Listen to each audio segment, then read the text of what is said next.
लालची देवरानी। एक समय की बात है, एक गांव में एक कुशल परिवार रहता था। उस परिवार में सुधा जी नाम की एक बुजुर्ग महिला रहती थी। सुधा जी की दो बेटी और बहुएं थी जो उनके साथ ही रहती थी। बड़े बेटे अशोक की पत्नी नम्रता संस्कारी और सर्वगुण संपन्न थी। वहीं छोटे बेटे की पत्नी अनाया चालाक और बहुत तेज तर्रार थी। एक बार की बात है, सुधा जी और नम्रता मिलकर बहुत सारे लड्डू बनाकर रसोई में रख देते हैं। सुधा जी, बहू मैं मिश्रा जी के वहाँ कुछ काम से जा रही हूँ, तुम लड्डू को थोड़े देर बाद डब्बे में रख देना। ये बोलकर सुधा जी बाहर चली जाती है। नम्रता अपने बेटे की आवाज़ सुनकर उसे देखने चली जाती है। तभी अनाया रसोई में आती है। शुद्ध देसी घी के लड्डू देख के उसके मुंह में पानी आ जाता है और एक लड्डू खा लेती है। अनाया, वाह, इतने स्वादिष्ट लड्डू मैंने कभी नहीं खाए। एक काम करती हूँ, सारे लड्डू डिब्बे में रख लेती हूँ और एक प्लेट में ही छोड़ दूंगी, जिससे किसी को मुझ पर शक भी नहीं होगा और मैं आराम से खा पाऊंगी। वह लड्डू की प्लेट उठाकर एक डब्बे में भरकर चुपके से अपने कमरे में ले जाती है और प्लेट में एक लड्डू वहीं छोड़ देती है। अपने कमरे में जाकर अनाया पेट भर लड्डू खाती है। पेट भर जाने पर वह लड्डू के डिब्बे को छुपा देती है। नम्रता अपने बेटे कार्तिक को सुला रही थी, तभी सुधा जी घर आ जाती है। सुधा जी, नम्रता, अरे ओ नम्रता। नम्रता सास की आवाज़ सुनकर भागी हुई आती है। नम्रता, जी माँ जी, बुलाया आपने? सुधा जी, बेटा जरा चाय बना देना और हाँ, लड्डू भी ले आना, एक दो खा लूँगी। नम्रता रसोई में जाती है और लड्डू खाली प्लेट देख चौंक जाती है। नम्रता, लड्डू कहाँ गए? मैंने तो डिब्बे में भी नहीं रखे, प्लेट में तो एक भी लड्डू है, अभी माँ को बताती हूँ। नम्रता सुधा जी को जाकर बता देती है। नम्रता, माँ जी, लड्डू रसोई में नहीं है, मैंने वहीं रखे थे पर अब नहीं है।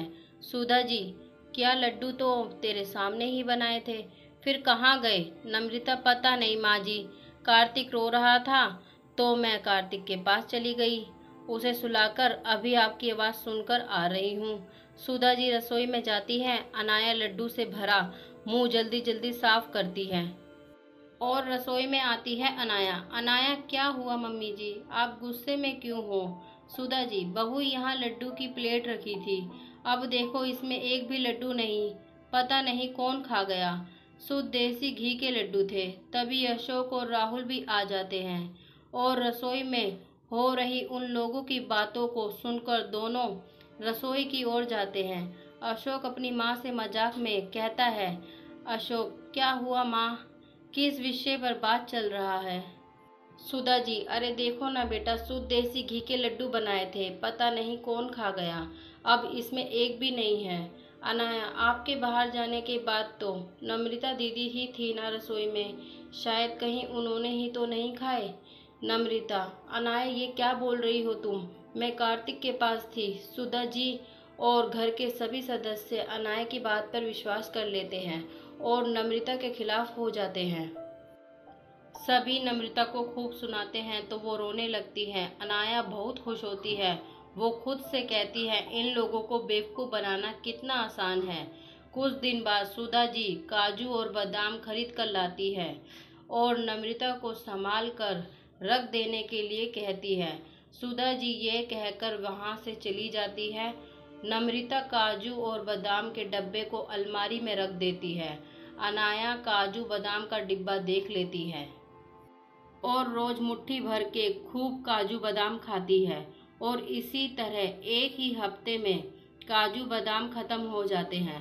सुधा जी, अरे नम्रता, तुझे काजू बादाम लेकर दिए थे, तू तो दिखा भी नहीं रही कि कहाँ रख दिए, हमें भी दिखा दे, हम भी दर्शन कर लेंगे, या मंदिर में रख कर पूजा करेगी तू?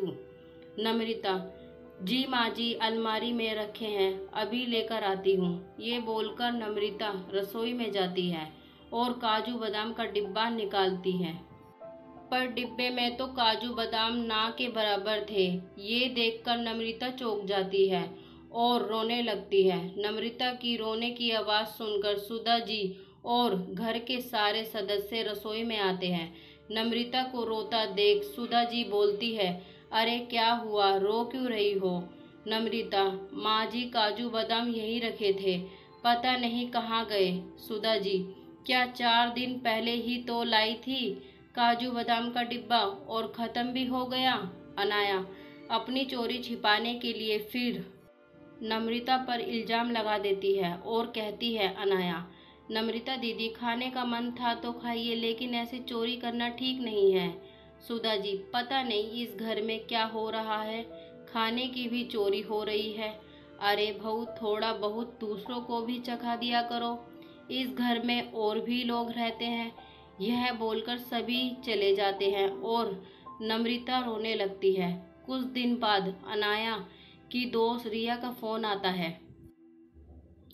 रिया, हेलो अनाया, कैसी हो अनाया? मैं ठीक हूँ, और तुम बताओ, इतने दिनों बाद कॉल किया। रिया, घर के कामों में बिजी रहती हूँ। चलो ना, हम दोनों कल मिलते हैं, शॉपिंग करेंगे, खाएंगे पिएंगे। अनाया, अच्छा ठीक है, कल मिलते हैं। वैसे भी शादी को 2 महीने हो गए, कहीं घूमने भी नहीं गई मैं।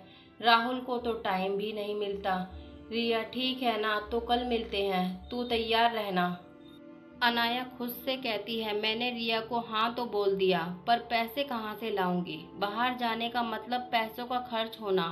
अब अनाया पैसों के जुगाड़ में लग जाती है। वो सुधा जी के कमरे से गुजरती है, तभी अशोक सुधा जी को 10,000 रुपये रखने के लिए देता है। अब रात होते ही अनाया सुधा जी के कमरे में जाती है और 10,000 की गड्डी चुरा लेती है। सुबह होते ही अशोक 10,000 सुधा जी से मांगता है।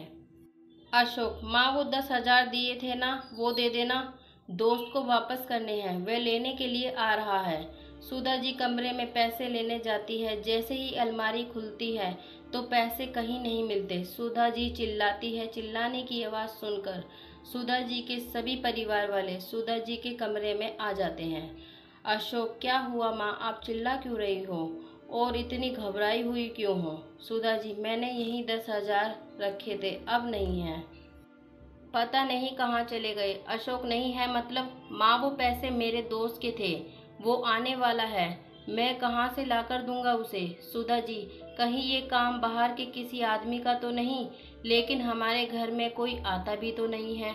अशोक, हाँ माँ, आप सही कह रही हैं, अब मैं पुलिस को ही बुलाता हूँ। सुधा जी, हाँ यही ठीक रहेगा, हमारे घर में कुछ न कुछ चोरी हो रहा है। अब ये पैसे भी चले गए, तू बुला ले बेटा पुलिस को। पुलिस का नाम सुनते ही अनाया घबरा जाती है। अशोक का दोस्त पैसे लेने आता है। ये देखकर नम्रता जल्दी से अपने कमरे में जाती है और अपने बचाए हुए पैसे लाकर अशोक को दे देती है। नम्रता के पास 10,000 देखकर सब लोग नम्रता पर शक करने लगते हैं। सुधा जी, ये पैसे कहाँ से आए तुम्हारे पास? बहू नम्रता, माँ जी, ये हमारे बचाए हुए पैसे हैं। सुधा जी, बचाए हुए या फिर चुराए हुए? देख बहू, सच बता दे। अनाया की जान में जान आती है। वो भी नम्रता को कहने लगती है, नम्रता दी, अब पैसों की चोरी, इसकी भी हद हो गई। अपने ही घर में चोरी, दीदी आपको ये बात शोभा नहीं देती है। तभी पुलिस आ जाती है। पुलिस को देख अनाया घबरा जाती है। पुलिस नम्रता से पूछताछ करती है और नम्रता बेगुनाह साबित होती है। फिर पुलिस जब घर में एक एक कमरे की तलाशी लेती है, अनाया पूरी तरह से घबरा जाती है, क्योंकि अब पुलिस अनाया के कमरे की तलाशी ले रही है। पुलिस को नोट की गड्डी अलमारी में कपड़े के नीचे रखे मिल जाती है, साथ में काजू बादाम का डिब्बा और 1-2 लड्डू भी। सब चौंक जाते हैं। अनाया फूट फूट कर रोने लगती है। अनाया, माफ़ कर दीजिए मुझे, मुझसे गलती हो गई, माफ़ कर दीजिए। सुधा जी, सब कुछ तुमने चुराया और मेरी बहू नम्रता को दोषी बनाया। अनाया रोने लगती है और नम्रता से भी माफ़ी मांगती है। नम्रता, कोई बात नहीं अनाया, तुम्हें इस घर में चोरी करने की कोई ज़रूरत नहीं है। तुम्हें कुछ भी चाहिए तो तुम हम सबसे कह सकती हो। तुम्हारी एक गलती ने तुम्हें कितनी बड़ी मुसीबत में डाल दिया था। अनाया, मैं आप सब से माफ़ी मांगती हूँ, आगे से ऐसा कभी नहीं करूँगी। नम्रता अनाया को गले लगा लेती है और सुधा जी नम्रता से माफ़ी मांगने लगती है और नम्रता सबको माफ़ कर देती है और अब से सब खुशी खुशी ज़िंदगी जीते हैं।